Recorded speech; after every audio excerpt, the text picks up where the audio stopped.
going through the Poisson's ratio.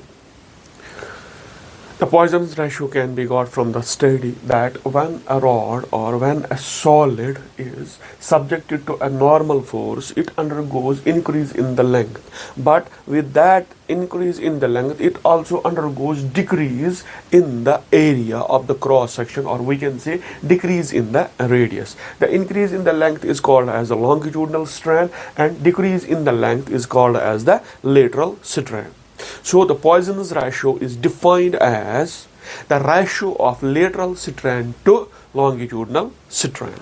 We know longitudinal strand is equal to change in length per unit original length, and lateral strand is equal to the decrease in radius per unit original radius. Minus sign is because there is decrease in the radius. So the Poisson's ratio is given by this sigma, that is equal to lateral strand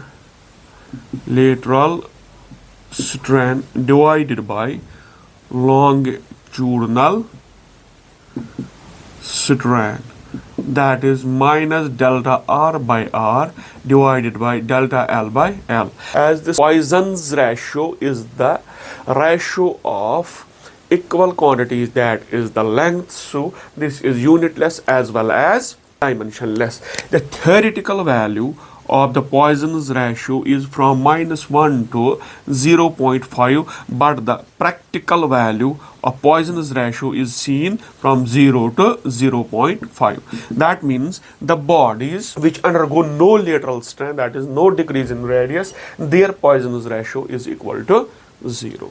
Talking about the thermal stress set up in solids and gases, if we have a rod that is fixed between two ends and its temperature is changed, the thermal stress is set up in this rod by the change in temperature, and that thermal stress is given by force per unit area, and that is equal to Young's modulus of elasticity into alpha, where alpha is the coefficient of linear expansion of solid, and delta theta, where delta theta is the change in temperature.